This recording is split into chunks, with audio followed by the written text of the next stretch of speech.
నమస్తే జనం మనం కార్యక్రమానికి స్వాగతం. పరిశ్రమలు ప్రగతికి బాటలు వేస్తాయి. ఎక్కడైనా కంపెనీ వచ్చిందంటే అక్కడ ఉన్నటువంటి స్థానిక ప్రజలు సంతోషించాలి. ఆ కంపెనీ ద్వారా తమకు ఉపాధి మార్గం దొరుకుతుందని సంబరపడాలి.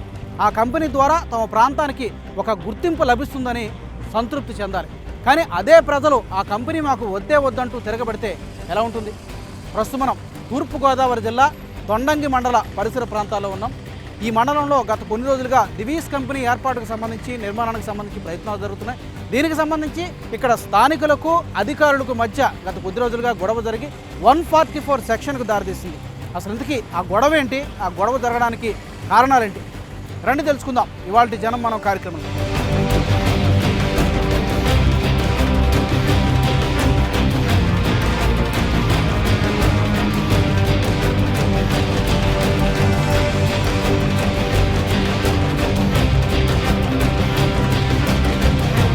దివీస్ ఇదొక ఫార్మాస్యూటికల్ కంపెనీ.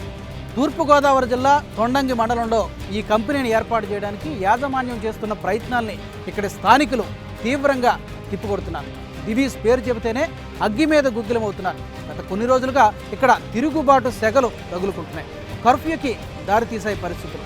గత 2-3 నెలలుగా ఇక్కడ 144 సెక్షన్ కేవలం ఒక గ్రామంలోనే కాదు, ఈ చుట్టుపక్కల 4-5 గ్రామాల్లో కూడా 144 సెక్షన్ అమలవుతుంది. అసలు ఇలాంటి పరిస్థితి నెలకొనడానికి కారణాలు ఏంటి?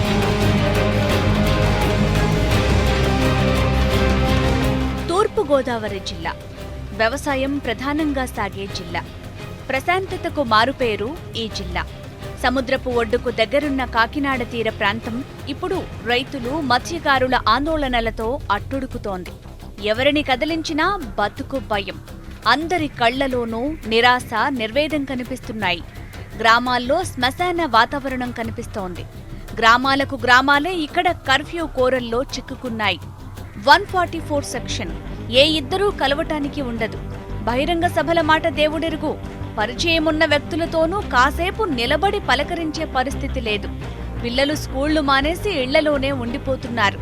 అదేమంటే కర్ఫ్యూ అంటున్నారు. 144 సెక్షన్ విధించారండి. ఒక అత్త కోళ్ళు మాట్లాడుకోవడానికి లేదండి, ఒక తోటి కోళ్ళు ఇద్దరు కలిసి మాట్లాడుకోవడానికి లేదండి. ఆడవాళ్ళు ఏమన్నా ఇలా వ్యతిరేకించి ఎక్కడన్నా చెప్పామంటే చాలండి, ఒక 40 మంది పోలీసులు, 20 మంది పోలీసులు ఇళ్ళకి వచ్చి సోరీ చేస్తున్నారండి. మగవాళ్ళు లేని సమయంలో వచ్చి అర్ధరాత్రి 8 గంటలకి 12 గంటలకి ఆ టైంలో వచ్చి ఆడవాళ్ళని భయపెడుతున్నారండి. ఇళ్ళకి వచ్చి వ్యాన్లు ఎక్కించి అన్నవరం స్టేషన్లో కొంతమందిని పట్టేశారండి, మచిలీపట్నం స్టేషన్లో కొంతమందిని వేసారండి, ఇంద్రపాలెం స్టేషన్లో కొంతమందిని వేసారండి. మేమేం అన్యాయం చేసామండి? అసలు గవర్నమెంట్ ఆస్తులు ఏం ధ్వంసం చేసామండి? మా ఇబ్బందుల గురించి మీరు ఒకసారి ఆలోచించి మీ మీడియా ద్వారా మీరు ప్రసారం చేసి ఆ 144 సెక్షన్ ఎత్తించేస్తారని మనం చేసుకుంటున్నానండి. 144 సెక్షన్ మాత్రం మాకు చాలా ఇబ్బంది అండి. మామూలు ఇబ్బంది కాదు. మేము డాక్టర్ మీటింగ్ పెట్టుకోవడానికి లేదు, పెళ్లి చేసుకోవడానికి లేదు, ఏదైనా కార్యక్రమం చేసుకోవడానికి లేదండి. మమ్మల్ని కొట్టేస్తున్నారు. వచ్చేసి కొట్టేస్తుంటే ఏం చేస్తామండి? వాళ్ళ చేతిలో లాఠీకారులు ఉంటున్నాయి, కొడుతున్నారు. వాళ్ళు గవర్నమెంట్ మళ్ళీ కేసులు పెట్టేస్తున్నారు. మేమేం చేయలేకపోతున్నాం. వాళ్ళని చేయలేకపోవడం వల్ల ఇంకా మేము అలాగా సచ్చినోళ్ళగా ఇంట్లో ఉంటున్నామండి. మేము మా ఊరైనా మాకు లేదండి. వాటర్ 3 నెలలు పెట్టి మాకు వాటర్ కట్ చేశారండి. వీధిలో కుళాయిలు కట్ చేశారండి. స్కూల్కి వెళ్ళి కంటే అడ్డేసి భయపెట్టించేస్తున్నారు. అందుకే మా ఊర్లోకి పోలీసులు రాకుండా ఉండి 144 సెక్షన్ రాకుండా చూస్తే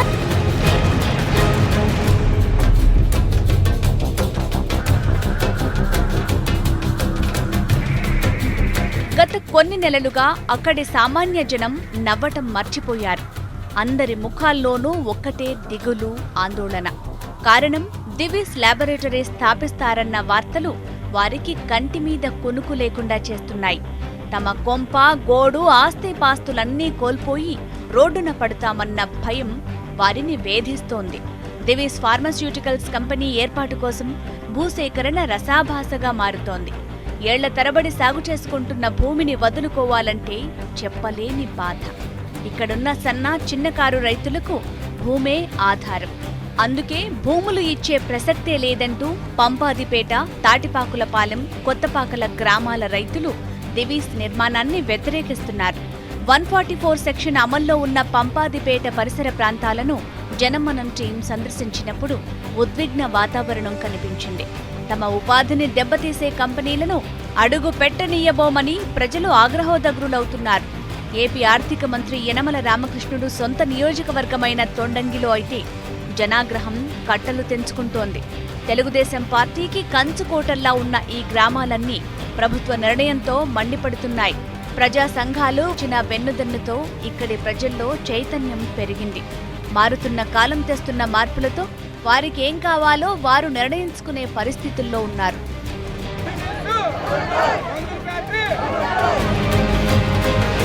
ఈ ఫ్యాక్టరీ కడితే అటు సముద్రం ఉంది, లేకపోతే పురుగుల మందు ఉన్నది, చచ్చిపోతాం.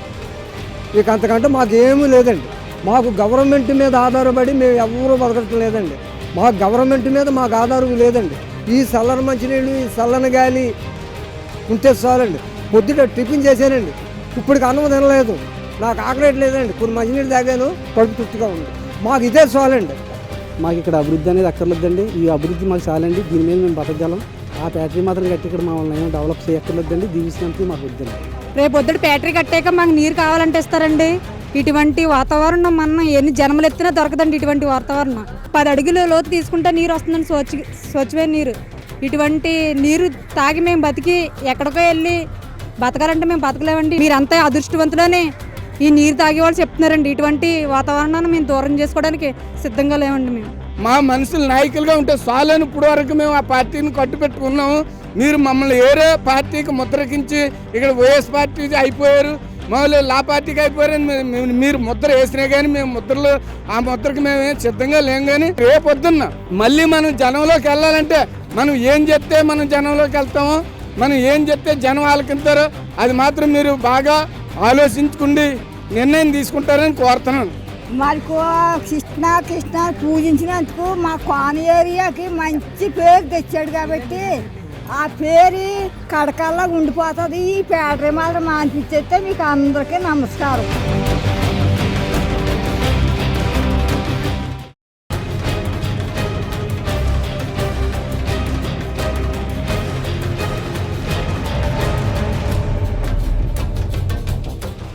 దివీస్ కంపెనీ కొత్తదేం కాదు. 2008లోనే శాంక్షన్ అయినటువంటి కంపెనీపై స్థానికులు ఇప్పుడెందుకు తిరగబడుతున్నారు? అప్పుడు లేని అభ్యంతరాలు ఇప్పుడెందుకు వ్యక్తం చేస్తున్నారు? అసలు దివీస్ కంపెనీకి ప్రభుత్వం కేటాయించినటువంటి స్థలం ఎంత? ఆ స్థలంలో కంపెనీ ఏం చేయబోతోంది? ఆ వివరాలు తెలుసుకుందామండి. దివీస్ సంస్థ ఒక ఫార్మాస్యూటికల్ కంపెనీ. జెనరిక్ మందుల తయారీకి వినియోగించే ముడి సరుకును ఇది ప్రధానంగా తయారు చేస్తుంది. హైదరాబాద్లోని నల్లగొండలో ఈ సంస్థకు పెద్ద ల్యాబొరేటరీయే ఉంది. వ్యాపార విస్తరణలో భాగంగా అటు విశాఖలోనూ తమ సంస్థను నెలకొల్పిన దివీస్ తాజాగా కాకినాడలోనూ ఒక గ్రీన్ ఫీల్డ్ ప్రాజెక్టును పెట్టాలనుకుంటోంది. దీనికోసం కాకినాడ సెస్లోనే ఈ సంస్థకు 500 ఎకరాల స్థలం ఇచ్చేందుకు ప్రభుత్వం అంగీకరించింది. 1999లో హైదరాబాద్లో 500 ఎకరాల్లో తమ తొలి ప్రాజెక్టును దివీస్ ప్రారంభించింది. ఆ తర్వాత 2002లో విశాఖలో 350 ఎకరాల స్థలంలో దివీస్ తమ ల్యాబొరేటరీని ఏర్పాటు చేసింది. ఇప్పుడు కాకినాడలో కూడా తమ ల్యాబొరేటరీని ఏర్పాటు చేయాలన్న ఉద్దేశంతో దివీస్ సంస్థ అడుగులేస్తోంది. 2008లో కాకినాడ సెస్లో పార్ట్నర్గా ఉన్న జీఎంఆర్ గ్రూప్కి ఏపీఐఐసి 10,000 ఎకరాలను సేకరించి ఇచ్చేందుకు అంగీకరించింది. అందులో 2,000 ఎకరాలు దివీస్ ల్యాబొరేటరీకి ఇవ్వాలన్న అంగీకారమూ కుదిరింది. ఇక మిగిలిన స్థలంలో జీఎంఆర్ సంస్థ గ్రీన్ఫీల్డ్ సీపోర్ట్ నిర్మించేందుకు ముందుకొచ్చింది. దివీస్ సంస్థకు తమ ల్యాబొరేటరీ వ్యర్థాలను వదిలించేందుకు సముద్ర తీరం కావాలనటంతో ఈ స్థలాన్ని ఎంపిక చేశారు. దివీస్కు స్థల కేటాయింపు వల్ల జీఎంఆర్ సంస్థకు కలిగే నష్టానికి మరో 290 ఎకరాల స్థలం అదనంగా ఇచ్చేలా ఒప్పందం కుదిరింది. ఇక దివీస్ ల్యాబ్ పనులు మొదలు పెడితే ప్రతిరోజు కొన్ని 100 ట్యాంకర్లు వచ్చిపోతుంటాయని, అందుకని కాకినాడ ఒంటిమామిడి, అన్నవరం ఒంటిమామిడి రూట్ను డబుల్ లేన్గా మార్చాలని దివీస్ సంస్థ ప్రభుత్వాన్ని కోరింది. దివంగత వైఎస్ హయాంలో కాంగ్రెస్ ప్రభుత్వం కాకినాడ సెస్ ప్రాజెక్టు కోసం 8,000 ఎకరాలను కేటాయించింది. దీనికోసం కొన్ని ప్రైవేటు భూములను కూడా సేకరించాల్సి వచ్చింది. ఈ ప్రాజెక్టులో మెజారిటీ భాగస్వామ్యం జీఎంఆర్ గ్రూప్కి నేరుగా డెవలపర్లకే ఉంది. ఇక అదనంగా సేకరించాల్సిన 2,000 ఎకరాల్లో కొన్ని ప్రభుత్వ భూములు, కొన్ని అసైన్డ్ భూములున్నాయి. ఈ భూముల కోసం జీఎంఆర్ సొమ్ము కూడా చెల్లించింది. ఇప్పుడు చిక్కంతా ఆ స్థల సేకరణతోనే వచ్చింది. ప్రతి ఇంటికి కూడా యాంట్ల బోర్ ఉంది. కానీ ఇక్కడ దివ్యసోళ్ళు ఏం చేశారంటే ఫస్ట్ గుంట ఇక్కడ వాటర్ ప్లాంట్ కట్టేసి అది ఓపెన్ చేసేసి ఆ దివ్యసి అని బోర్డు పెట్టేసుకుని అది వాటర్ తాగుతున్నారు కదా, రేపు పొద్దున్న ఫ్యాక్టరీ ఎందుకు కట్టినవారు, అన్న టైప్లో వాళ్ళు కట్టడం జరిగిందండి. తర్వాత మేము ఫ్యాక్టరీనే ఓపెన్ చేయకుండా దీన్ని ఆపడం జరిగింది. రోడ్డు కింద ఉండి ధర్నాలు చేస్తాం తప్ప రోడ్డు ఎప్పుడు కూడా ఎక్కలేదు. కానీ మేమేమో దివ్యస్ వాళ్ళని కొట్టామనేసి లేకపోతే ఆర్ఐఓ లేకపోతే ఎండిఓ వాళ్ళందరినీ కొట్టారని మా మీద అక్రంగా కేసులు పెట్టి పెద్దాపురం అంటున్నారు, లేకపోతే రాజమండ్రి అంటున్నారు, లేకపోతే తుని అంటున్నారు, ఎక్కడ పడితే అక్కడ తీసుకెళ్తున్నారు. మీరు ఇచ్చిన ఒప్పునా మీకు చెక్కులు వచ్చేస్తాయి అని చెప్తాడు. అంటే రైతు అన్న కూడా అమ్మకంటే చెక్కులు ఇచ్చేస్తాడు అంటాడు. మేము ఒప్పుకుంటేనే కదా ఏదైనా చేయాలా. ఇక్కడ భూమి ఖరీదు ఎంత ఉందంటే మొన్న అడిగారు 19 లక్షలకు అడిగారు. కానీ ఏం చేస్తున్నారు 5 లక్షలు ఇచ్చి చేసుకున్నారు. అలాగని మేము ఫ్యాక్టరీకి అయితే భూమి అమ్మదలుచుకోలేదు. చెరువు మనిషి 10 కాటాలు పండించుకుంటూ పోవడమండి. ఆ చెరువు చుట్టూరు గొయ్యి తవ్వుతాం. అలాగని కారాలు కర్రలు కత్తులు పట్టుకొని వెళ్ళామండి. చెప్పపోవడం అంటే వెళ్ళాం. మీకు వచ్చిన ప్రాబ్లం ఏమీ లేదు. చుట్టూరు గాడి తవ్వుతాం. మీరు పండించుకోనాక నీళ్ళు ఉంటాయని మమ్మల్ని అబద్ధం ఆడి తగిలేసేసి తెల్లారిపోతాళ్ళకి చుట్టూరు చెట్టు అంత ఎత్తు కొట్టేయించేసి ఆ చెరువులోంచి తగిలేశారు. ఇది కూడా అలా తగిలేస్తారు. మేము ఏ చెట్టునాడో బాం చెప్పండి. ఎక్కడ బాం మాకు ఇళ్ళు ఉంటాయా వాకళ్ళు ఉంటాయా ఎవరింటికి రమ్మంటారు? ఆ వాసనకి ఆ కాలం అది బాగోదంటే వాతావరణం మేము ఎక్కడ పోమండి. దివీస్ రాకను వ్యతిరేకిస్తున్న రైతులు మత్స్యకారులకు ప్రతిపక్ష పార్టీలు తోడవడంతో విషయం మరింత ముదిరింది. ఈ తిరుగుబాటు వెనక వైసీపీ కుట్ర ఉందన్నది టీడీపీ ఆరోపణ. ఆ ఇండస్ట్రీస్ పెట్టమని రాజశేఖర్ రెడ్డి ఏపీఐసీసీకి హ్యాండ్ ఓవర్ చేసిన స్థలంలోనే రాజశేఖర్ రెడ్డి పెట్టిన విధానం ప్రకారమే అప్పుడు గవర్నమెంట్ ఇండస్ట్రీస్ పెట్టాలని ఆలోచన చేసిన ప్రకారమే అప్పుడు ముఖ్యమంత్రి రాజశేఖర్ రెడ్డి ఇచ్చిన 2097 ఎకరాల్లోనే ఇప్పటి ముఖ్యమంత్రి మా నాయకుడు చంద్రబాబు నాయుడు గారు దివీస్గా 600 ఎకరాలు ఇచ్చారు. అంటే మీ తండ్రి రాజశేఖర్ రెడ్డి తప్పు చేశాడా? అది జగన్మోహన్ రెడ్డి చెప్పాలి.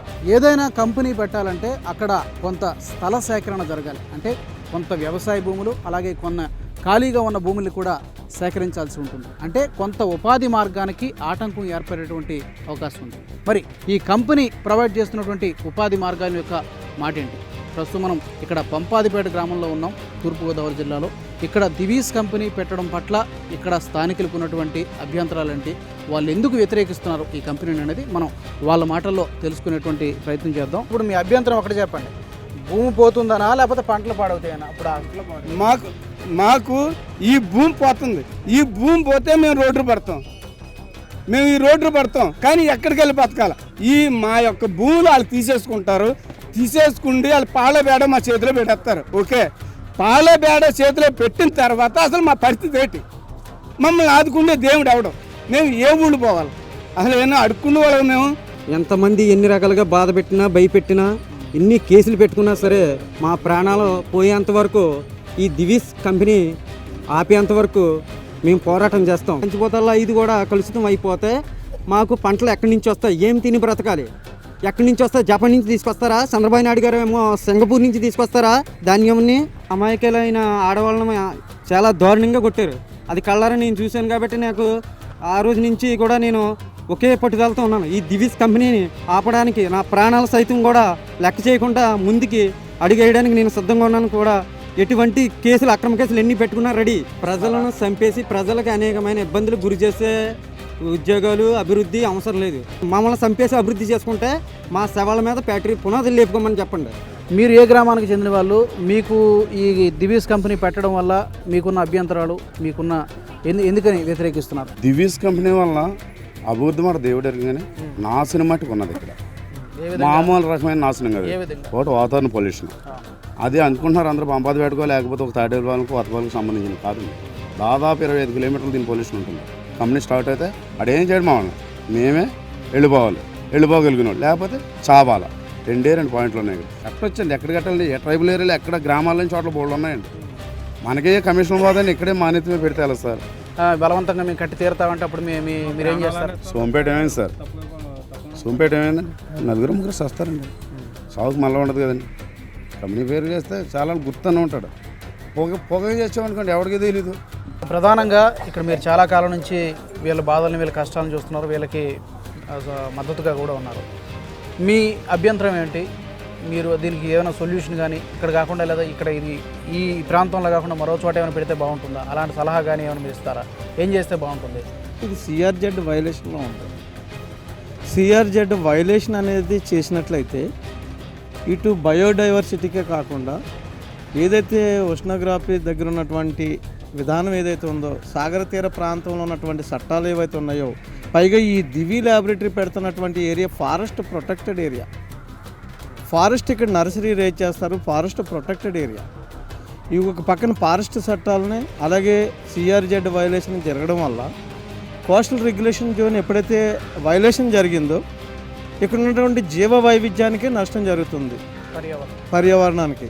అందు గురించి మేము మాట్లాడుతున్నది ఏంటంటే ఈ సైంటిఫిక్ మెథడాలజీ ఆల్రెడీ ప్రజలు మాట్లాడుతున్నారు. అవసరం వస్తే శాస్త్రీయబద్ధంగా గవర్నమెంట్ కానీ ఒక ప్రజల యొక్క గోడు వినగలిగితే జాయింట్ అధ్యయనం చేయడానికి శాస్త్రవేత్తలు సామాజిక ఉద్యమకర్తలు ఉన్నారు, వారితో కమిటీ వేయండి. పబ్లిక్ హీరింగ్ జరిపినప్పుడు పోలీస్ హీరింగ్ ఉండకూడదు. 300 మంది ప్రజలు వస్తే 600 నుండి 1200 మంది పోలీసులను పెట్టి అది పబ్లిక్ హీరింగ్ ఎలాగవుతుంది? నిజంగా కలెక్టర్ గారు ఏమైనా చేయాలనుకుంటే, లేదు చంద్రబాబు నాయుడు గారి అధికార పార్టీలో ఉన్నారు కాబట్టి పార్టీ ప్రతినిధులు, గవర్నమెంట్ అధికారులు, కంపెనీ యాజమానం ఉండి ప్రజలతో నేరుగా మాట్లాడమనండి. ప్రజాభిప్రాయాన్ని, అది ప్రజాభిప్రాయం. ఏదైతే పబ్లిక్ హీరింగ్ అని చెప్పి పోలీసులను అడ్డుపెట్టుకుని పబ్లిక్ హీరింగ్ జరిపారో అది అవసరం వస్తే ఎన్జిటిలో నేషనల్ గ్రీన్ ట్రిబ్యునల్లో కూడా వాదించడానికి వీళ్ళ తరపున అధ్యయనం చేసి వీళ్ళ తరపున ఎన్జిటిలో కోర్టు వాయిద్యం చేయడానికి కూడా మేము సిద్ధంగా ఉన్నాం. అది మా ఉద్దేశం. పైరు వచ్చి ఎకరానికి 5 కాటాలు అవుతుంది సార్. 5 కాటాలో 50,000 వస్తుంది సార్. అలాగే మినపసేను వేస్తే ఎకరం 6 బత్తాలు అవుతుంది సార్, 60,000 వస్తుంది సార్. దాని పెట్టుబడి 5,000 పోతుంది సార్.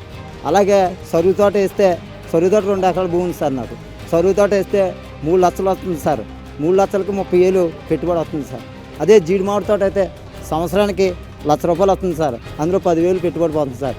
ఇలాగ ఇన్ని రకాల పెట్టుబడి పెట్టుకుని పంటలు పండిస్తుంటే మా తాలూకా ఎమ్మెల్యే వీళ్ళు కలిపి ఇదంతా దివీస్ కంపెనీని తీసుకొచ్చి అన్యాయంగా ప్రజల కాడ భూములు లాక్కోవడానికి సిద్ధపడుతున్నారు సార్. దివీస్ ఫార్మాస్యూటికల్ కంపెనీ పెట్టడాన్ని వ్యతిరేకిస్తున్నటువంటి మరొక గ్రామం కొత్తపాకులు అనేటువంటి గ్రామంలో ఉన్నాం. ఆ గ్రామ ప్రజలు మనతో పాటు ఉన్నారు. వాళ్ళు ఎందుకు వ్యతిరేకిస్తున్నారు ఈ కంపెనీ పెట్టడాన్ని అనేది మనం తెలుసుకుందాం. మాకు రైతులు లేరండి, ఎవ్వడం మేమే కూలోడు, మేమే రైతులు. అలా ఇప్పుడు వరకు అలా బతుకుతున్నాం. ఆస్తులు అంతస్తులు లేకపోయినా అలా బతుకుని వస్తున్నాం. ఆ బతుకు కూడా తీయాలనేసి మమ్మల్ని మా మీద పంతం కట్టి ఇలాగా ఆ కంపెనీ కడేసి మమ్మల్ని తగిలేయాలని చూస్తున్నారు. మాకు ముఖ్యం, మాకు ఆ కంపెనీ వద్దండి. ఇప్పుడు ప్రభుత్వం అంటే మనుషుల్ని ఆకట్టుకొని వాళ్ళకి మంచి చేసి నలుగురి మీద ఓటేసుకొని గెలిచి మంచి పనులు చేసుకొని మనుషుల్ని ఇష్టపడి చేసుకోవాలి. అంతే మా బతుకుదారు తీసి మమ్మల్ని చంపేసి ఇంకోట్లేసి ఎవరికి వెళ్తే ఎవరికండి ప్రభుత్వం? పై ఓటాడికి ఇచ్చే గవర్నమెంట్ పెద్దలకి ఇవ్వరా? గవర్నమెంట్ ఏంటి? మేమే కదా గవర్నమెంట్. 144 సెక్షన్ దాదాపు 3 నెలల పాటు నుంచి మేము స్ట్రైక్ చేస్తున్నామండి. 3 నెలల పాటు నుంచి కూడా ఈ పోలీసు వాళ్ళు అలాగే ఎక్కడన్నా 4 మహిళా సంఘాలు మీటింగ్ వేసుకున్నాం అంటే డోక్రా మీటింగ్ అని, ఇక్కడ 144 సెక్షన్ ఉందమ్మా మీటింగ్ వేసుకోకూడదు అంటున్నారండి. అలాగే ఎక్కడ 4 నిలబడి మాట్లాడుకుంటుంటే ఇక్కడ మీటింగ్ పెట్టమ్మా మీకు పని ఇంటికి వెళ్ళిపోండి అని ఇంటి వరకు కూడా తీసుకెళ్ళిపోతున్నారండి. ఇంటి వరకు తరుముకెళ్ళిపోతున్నారండి. గౌరవం అస్సలు ఇవ్వట్లేదండి పోలీసులు. 144 సెక్షన్ కూడా ఎత్తేయాలండి. నీరు పడే పద్ధతికి మీకు వాటర్ ప్లాంట్ ఇస్తా అంటున్నారు. వాటర్ ప్లాంట్ మాకు అవసరం లేదు, ఎందుకంటే మాకు ఆల్రెడీ 10 అడుగుల్లో నీరు పడుతుంది. ఈ రోజున ఆ కంపెనీ కానీ పడితే కనుక ఇక్కడున్న ప్రజలు కానీ ఇక్కడున్న రాను వ్యవస్థ కూడా పాడైపోతుంది. మీరు ఒకసారి ఆలోచించి, గవర్నమెంట్ ఒకసారి ఆలోచించి ఈ కంపెనీ ఎంతవరకు సాధ్యమవుతుంది మీరు ఒక్కొక్కసారి స్టెప్ కిందకేసి ప్రజల్లోకి వచ్చి మీరు ఆలోచన చేసి ప్రజల పని కనుక్కొని మీరు అప్పుడు నిర్మాణం రండి. తప్పనిసరి పరిస్థితుల్లో కడతాము, ఎలాగైనా కట్టి తీరుతామంటే మీరు ఏం కోరుతారు కదా? మా ప్రాణాలు కోల్పోయిన తర్వాత వాళ్ళ కంపెనీ కట్టుకోవాలి.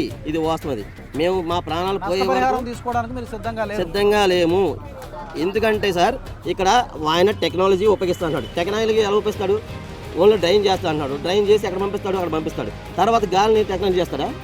గాలిని టెక్నాలజీ చేయలేదు కదా, వాతావరణం మార్చలేదు కదా, ఓన్లీ నీరుని మాత్రం బయట పంపించగలడు. తర్వాత కలుషితం అవుదా? ఎంత టెక్నాలజీ ఉపయోగించినా కలుషితం అయిపోద్ది వాటర్ అంతానే. ఇక్కడ చుట్టుపక్కల గ్రామాల ప్రజలంతా కూడా ఒకటే కోరుతున్నారు. నీరు కలుషితం అవుతుంది, గాలి కలుషితం అవుతుంది, భూగర్భ జలాలు కూడా కలుషితం అవుతున్నాయి.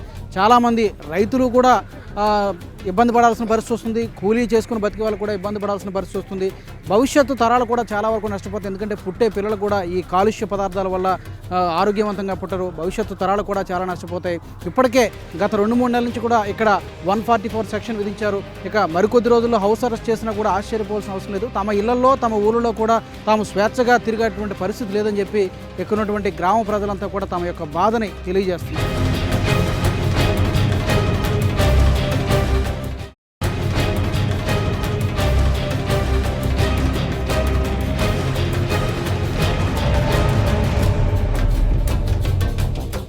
ఎక్కడైనా పరిశ్రమ లేదా కంపెనీ పెట్టేటప్పుడు కొన్ని ఇబ్బందులు ఉండడం సహజం. ఆ కంపెనీ వల్ల 100% అందరూ లాభపడకపోవచ్చు, అలాగే తీవ్ర నష్టం కూడా కలగకపోవచ్చు.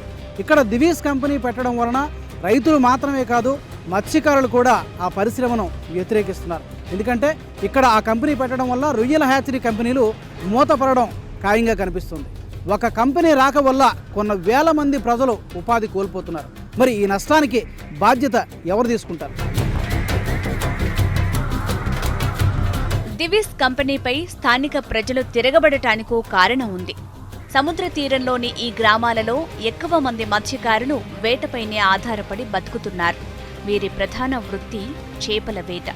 దివీస్ కంపెనీ గనుక ఒక ఉత్పత్తిని ప్రారంభిస్తే సముద్ర జలాలు కలుషితమవుతాయి. వీటి వల్ల సముద్రంలోని జీవరాశుల మనుగడకు ముప్పు ఏర్పడుతుంది. చేపలు చనిపోయే అవకాశం ఉంది. ఇక్కడ నుంచి గుజరాత్, వెస్ట్ బెంగాల్, ఒరిస్సా ఎన్నాళ్ళు కూడా సీడ్ ప్రొడ్యూస్ చేసుకుని ఇక్కడ నుంచి బిజినెస్ చేసుకుంటున్నారు. లైవ్ స్టాక్ ఇది ఏమాత్రం కూడా ఉండడానికి లైవ్ స్టాక్ గెట్ ఆన్ అవ్వడం కష్టమైపోతుంది. సీ వాటర్ ఎంతవరకు ఉపయోగం, గ్రౌండ్ వాటర్ కూడా అంతే ఉపయోగం. అది పాడైనా సరే చాలా ఇబ్బంది వచ్చేది.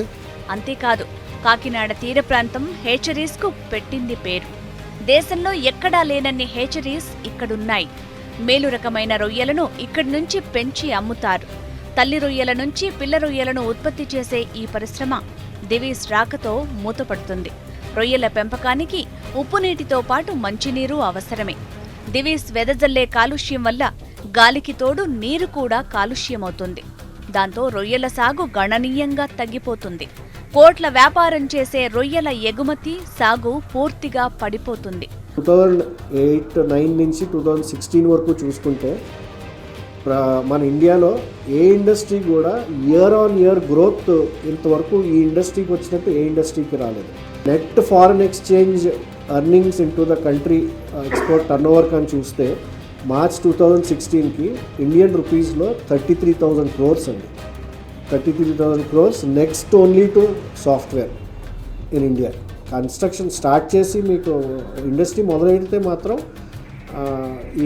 ఈ లెవెల్స్ మాత్రం ప్రొడక్షన్ సీడ్లో తగ్గిపోతాయి. రైతుకు కూడా చాలా ఇబ్బందికరమైంది. రొయ్యల హేచరీస్ వల్ల ప్రత్యక్షంగా పరోక్షంగా దాదాపు 6,000 మంది ఉపాధి పొందుతున్నారు. వీరికి జీతభత్యాలు కూడా బాగున్నాయి. దివీస్ కంపెనీ వస్తే దొరికే ఉద్యోగాలు 2,000కు మించి ఉండవన్నది మత్స్యకారుల వాదన. అందువల్ల దివీస్ పెట్టి తమ పొట్ట కొట్టొద్దని వారు కోరుతున్నారు. పైగా సముద్ర తీర ప్రాంతం కావటంతో ఇది కోస్టల్ రెగ్యులేటరీ జోన్ పరిధిలో ఉంది. ఇలాంటి ప్రాంతాల్లో పరిశ్రమలు పెట్టడం నిషిద్ధం. మరి ప్రభుత్వం అన్నీ తెలిసే ఈ కంపెనీకి అనుమతులు ఎలా ఇచ్చిందన్నది వీరి ప్రశ్న. ఎక్కడైనా పరిశ్రమ లేదా కంపెనీ స్థాపించాలనుకునేటప్పుడు అక్కడున్నటువంటి స్థానిక ప్రజల అంగీకారం తీసుకోవడం అనేది తప్పనిసరి. కానీ వారి అభిప్రాయాలతో పని లేకుండా ప్రభుత్వమే దౌర్జన్యం చేస్తే ఇక ప్రజాస్వామ్యానికి అర్థమై ఉంటుంది. భవిష్యత్తులో దివీస్ ఫార్మస్యూటికల్ కంపెనీ విడుదల చేసేటువంటి కాలుష్యానికి బాధ్యత ఎవరిది? కాలుష్య నివారణ కోసం ఆ కంపెనీ ఎలాంటి కనీస చర్యలు తీసుకుంటుందో కనీసం చెప్పడం లేదు. అభివృద్ధి జరగాల్సిందే, దానినెవరూ కాదనరు. దివీస్ ఫార్మస్యూటికల్స్ కంపెనీ వల్ల అపారంగా రసాయనిక వ్యర్థాలు వెలువడతాయి. దీనికి దివీస్ సంస్థ చెప్పే సమాధానం తమ కాలుష్యం పైప్ లైన్ల ద్వారా సముద్ర జలాల్లోకి వదులుతామని. కానీ సముద్ర జలాల్లో చనిపోయే జలచరాల మాట ఏంటి? అది పర్యావరణానికి హాని కాదా? వ్యర్థాల డిస్పోజల్స్కి ఒక హానిరహిత విధానం ఉండాలి. కాలుష్య నివారణకు తామేం చేయబోతున్నది దివీస్ కంపెనీ చెప్పలేకపోతోంది. ఫ్యాక్టరీ రాకుండా ఉండాలి అనేది ఉద్దేశంతో చాలామంది వివిధ రకాలైన అపోహలతో పొల్యూషన్ వస్తుంది, లేకపోతే ఇక్కడ గర్భస్రావాలు జరుగుతాయి, ఈ ఫ్యాక్టరీ వస్తే ఇక్కడ మంచినీరు కలుషితం అయిపోతుంది, గాలి కలుషితం అయిపోతుంది అనే ఉద్దేశంతో చాలామంది రకరకాల పుకార్లు పుట్టించి ఫ్యాక్టరీ రాకుండా చూడాలనే ఉద్దేశంతో చేస్తున్నారు. దివీస్కు అనుమతులిచ్చేసి చేతులు దులుపుకుంటున్న ప్రభుత్వం ఆ సంస్థ కాలుష్యం వల్ల తలెత్తే ప్రమాదాన్ని తెలిసి ఎలా అంగీకరిస్తోందన్నది ప్రశ్న. తమ ఇష్టానికి వ్యతిరేకంగా ఏం చేసినా ఒప్పుకునేది లేదని రైతులు తేల్చియటంతో ఇక ఇప్పుడు ఏం చెయ్యాలన్నది ప్రభుత్వమే నిర్ణయించుకోవాలి. అభివృద్ధికి కొలమానం ఆకాశ హర్మ్యాలు, భారీ నిర్మాణాలే కాదు, ప్రజల జీవన ప్రమాణాలు కూడా.